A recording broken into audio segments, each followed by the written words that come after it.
السلام علیکم ورحمۃ اللہ وبرکاتہ۔ الحمد للہ رب العالمین والصلاة والسلام علی رسولہ الکریم۔ منہاج العربیہ حصہ اول کا درس نمبر 22 آپ حضرات کے سامنے موجود ہے۔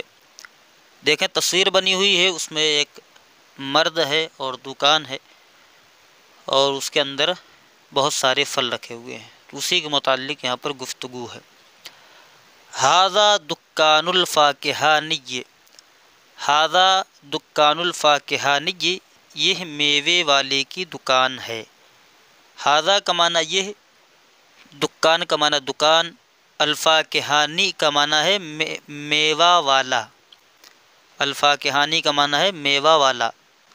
ھذا دکان الفاکہانی، یہ میوہ والے کی دکان ہے۔ ترکیبی اعتبار سے دیکھیں تو ہا برائے تنبیہ اور ذا اس میں اشارہ، یہ مبتدا ہے۔ دکان مضاف، قاعدہ پہلا نکرہ ہو دوسرا معرفہ ہو تو نکرہ کو مضاف اور معرفہ کو مضاف الیہ بناتے ہیں۔ تو دکان یہ مضاف، الفاکہانی یہ مضاف الیہ، مضاف الیہ سے مل کر ھذا جو اس میں اشارہ مبتدا اس کی خبر، مبتدا اپنی خبر سے مل کر جملہ اسمیہ خبریہ ہوا۔ ھذا دکان الفاکہانی، یہ میوے والے کی دکان ہے۔ فیہ کل قسم من الفاکہۃ موجود، فی کا معنی میں ہے ضمیر جو ہے اس کا معنی اس یا اس، کلو کا معنی ہر، قسم کا معنی قسم، من کا معنی سے، مگر یہاں پر کا ترجمہ کیا جائے گا۔ الفاکہہ کا معنی ہے میوہ، موجودن کا معنی موجود ہے۔ فیہ کل قسم من الفاکہۃ موجود، اصل عبارت ہے کل قسم من الفاکہۃ موجود فیہ ہے، کیونکہ قاعدہ از الظرف یتوسع ما لا یتوسع من غیرہ، کہ ظرف میں وہ وسعت ہوتی ہے جو اس کے علامہ میں نہیں ہوتی ہے۔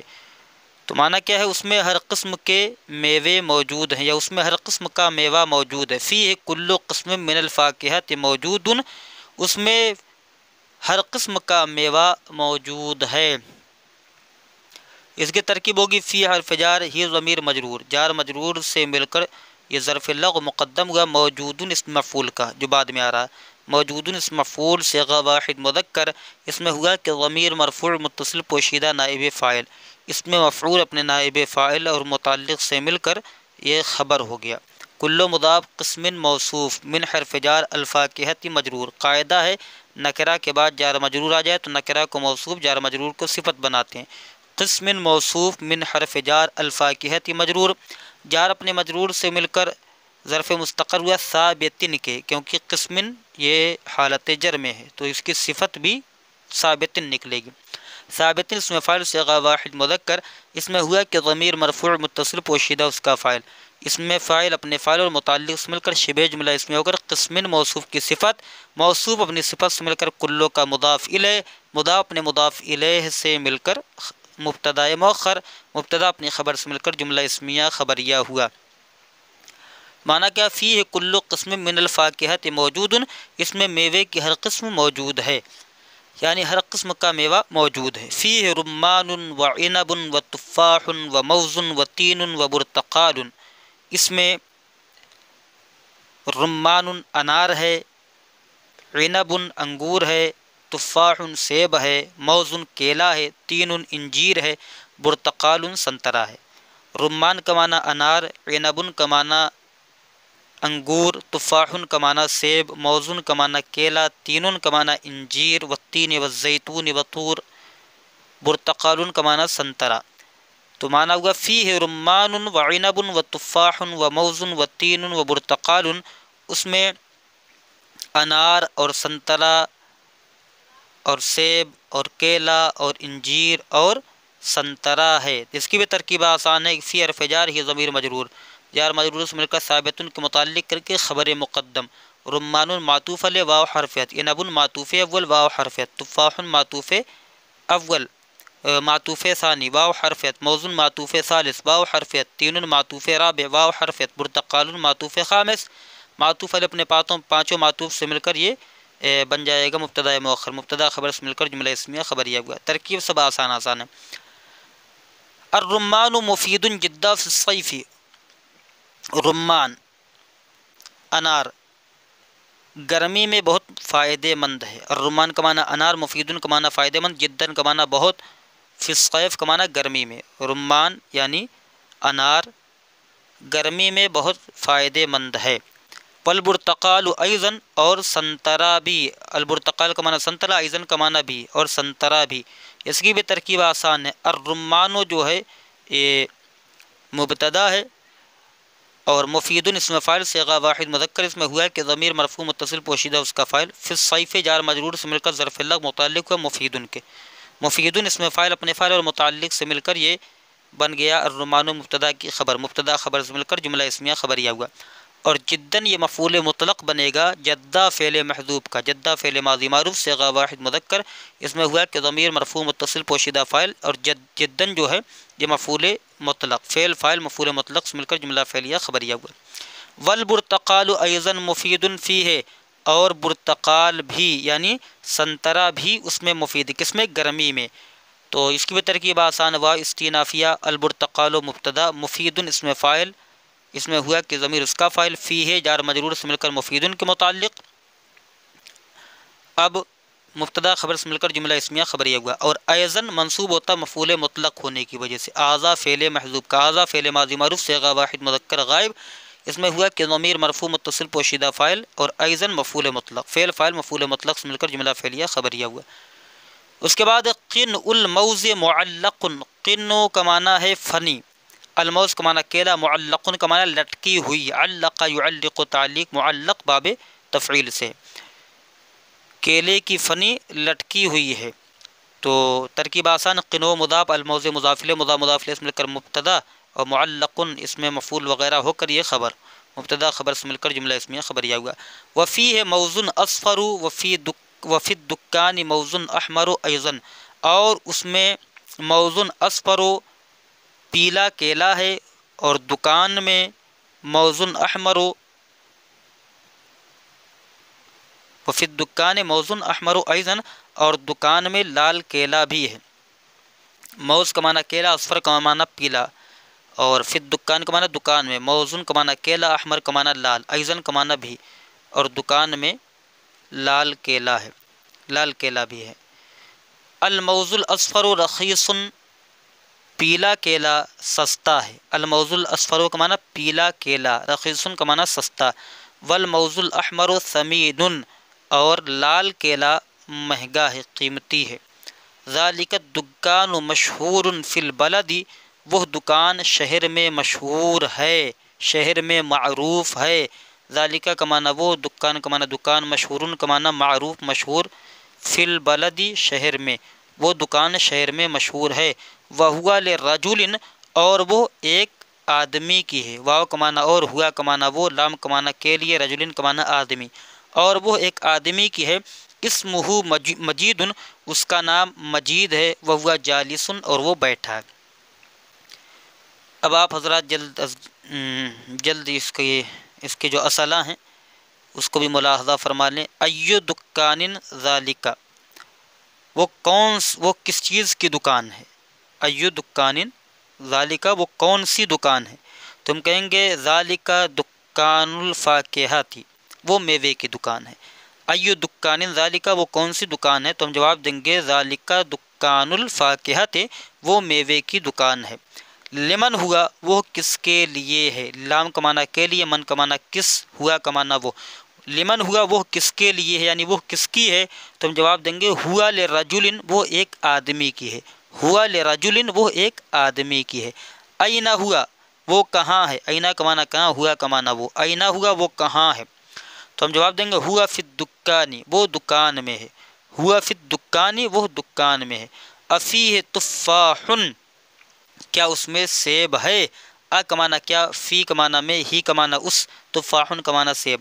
افیہ تفاح، کیا اس میں سیب ہے؟ تو ہم جواب دیں گے نعم فیہ تفاح، ہاں اس میں سیب ہے، نعم فیہ تفاح، ہاں اس میں سیب ہے۔ افیہ برتقال، ا کا معنی کیا، فیہ کا معنی اس میں، برتقال کا معنی سنترا، افیہ برتقال، کیا اس میں سنترا ہے؟ تو ہم جواب دیں گے نعم فیہ برتقال، ہاں اس میں سنترا ہے۔ افیہ تین، ا کا معنی کیا، فیہ کا معنی اس میں، تین کا معنی انجیر، افیہ تین، کیا اس میں انجیر ہے؟ تو ہم جواب دیں گے نعم فیہ تین، ہاں اس میں انجیر ہے۔ حل الرمان بارد، حل کا معنی کیا، الرمان کا معنی انار، بارد کا معنی ٹھنڈا۔ حل الرمان بارد، کیا انار ٹھنڈا ہے؟ تو ہم جواب دیں گے نعم الرمان بارد، ہاں انار ٹھنڈا ہے، نعم الرمان بارد، ہاں انار ٹھنڈا ہے۔ ای موزن رخیص، کون سا کیلا سستا ہے؟ ایو کا معنی کون سا، موز کا معنی کیلا، رخیص کا معنی سستا۔ ایو موزن رخیص، کون سا کیلا سستا ہے؟ تو ہم جواب دیں گے الموز الاحمر رخیص، الموز الاحمر رخیص، پیلا کیلا سستا ہے۔ ایو موزن ثمین، کون سا کیلا مہنگا ہے، قیمتی ہے؟ تو ہم یہاں پر لکھیں گے الموز الاحمر ثمین، الموز الاحمر ثمین، لال کیلا قیمتی ہے، مہنگا ہے۔ ما اسم الفاکہانی، ما کا معنی کیا، اسم کا معنی نام، فاکہانی کا معنی میوہ بیچنے والا۔ ما اسم الفاکہانی، میوہ بیچنے والے کا نام کیا ہے؟ تو ہم جواب دیں گے اسمہ مجید، اس کا نام مجید ہے، اسمہ مجید، اس کا نام مجید ہے۔ حل ہوا رجل مسلم، کیا وہ مسلمان آدمی ہے؟ حل کا معنی کیا، ہوا کا معنی وہ، رجل کا معنی آدمی، مسلم کا معنی مسلمان۔ حل ہوا رجل مسلم، کیا وہ مسلمان آدمی ہے؟ تو ہم جواب دیں گے نعم ہوا رجل مسلم، ہاں وہ مسلمان آدمی ہے۔ ترجمہ کرو، وہاں میوہ والے کی دکان ہے، وہاں کی عربی آئے گی ہنا کا میوہ والا الفاکہانی، اور دکان کی عربی آئے گی دکان، عربی بنے گی ہنا کا دکان الفاکہانی، ہنا کا دکان الفاکہانی، وہاں میوہ والے کی دکان ہے، وہ محنتی آدمی ہے، سست نہیں۔ وہ کی عربی آئے گی ذالکا، اور محنتی آدمی کی عربی آئے گی رجل مجتہد، سست نہیں، لا کسلان، عربی بنے گی ہوگا، یا ذالکا یہاں استعمال کر دیں، بلکہ وہ یہاں پر استعمال کریں، ہوا رجل مجتہد، ہوا رجل مجتہد لا کسلان، ہوا رجل مجتہد لا کسلان، وہ محنتی آدمی ہے، سست نہیں، ہوا رجل مجتہد لا کسلان۔ اس کے پاس پیلے موز ہیں، موز کا معنی کیلا، اور لال موز بھی، اس کے پاس، تو اس کی عربی آئے گی ہو ضمیر، اور پاس کی عربی آئے گی عندہ، پیلے کی عربی آئے گی الاصفر، اور موز کی عربی آئے گی الموز، عربی بنے گی یہاں پر الموز الاصفر عندہ، یا یہاں پر یہ ترجمہ کر لیں عندہ موز احمر، عندہ موز احمر، اور لال موز بھی، واصفر ایضا، عندہ موز احمر واصفر ایضا، یا وموز اصفر ایضا، وہ فنی بڑی ہے، وہ کمانا، وہ کی عربی آئے گی یہاں پر ذالکا، اور فنی کی عربی آئے گی القنع، بڑی کی عربی آئے گی کبیر، تو عربی بنے گی ذالک القنع کبیر، وہ فنی بڑی ہے، اس میں بہت موز ہیں، یعنی بہت کیلے ہیں، فیہا موز کثیر، اس میں بہت موز ہیں، فیہا موز کثیر، یہ میٹھا انار ہے، ھذا رمان حلو، یہ کی عربی آئے گی ھذا، میٹھا کی عربی آئے گی حلو، انار کی عربی آئے گی رمان، ھذا رمان حلو، یہ میٹھا انار ہے۔ چھوٹے انگور میٹھے اور سستے ہیں، الاعناب الصغیرۃ رخیصۃ حلوۃ و رخیصۃ، چھوٹے انگور، عنب کا معنی انگور، اس کی جمع ہے اعناب، تو عربی بنے گی الاعناب الصغیرۃ، چونکہ جمع تکسیر واحد مؤنث کے حکم میں ہوتا ہے، اس لیے الصغیرۃ لائے ہیں، الصغیرات نہیں لائے ہیں۔ تو یہاں پر اس کا ترجمہ ہوگا، عربی اس کی بنے گی الاعناب الصغیرۃ حلوۃ و رخیصۃ، اس کے باغ میں سنترے ہیں، فی حدیقتہ برتقال، فی حدیقتہ برتقال، اس کے باغ میں سنترے ہیں، اس کوڑے میں خوبصورت پودا ہے، اس کوڑے میں، فی ذالک العصیص، اس کوڑے میں کیا ہے، غرس جمیل، فی ذالک العصیص غرس جمیل، اسلام مشہور دین ہے، الاسلام دین معروف، الاسلام دین معروف، اس کی تعلیم میں بڑی کامیابی ہے، فی تعلیم ہی فی تعلیم ہی، اس کی تعلیم میں، فوز کبیر، بڑی کامیابی ہے، اس کی تعلیم میں، فی تعلیم ہی فوز کبیر، اس کی تعلیم میں بڑی کامیابی ہے۔ قرآن مجید میں اسلام کی تعلیم ہے، فی القرآن المجید تعلیم الاسلام، فی القرآن المجید تعلیم الاسلامی، وہ عربی زبان میں ہے، ہوا یا ذالک فی لسان العربی، ذالک فی لسان العربی، وہ عربی زبان میں ہے۔ یہاں تک سبق نمبر 22 پورا ہوا، تو انشاءاللہ اگلا درس 23 رہے گا۔ السلام علیکم ورحمۃ اللہ وبرکاتہ۔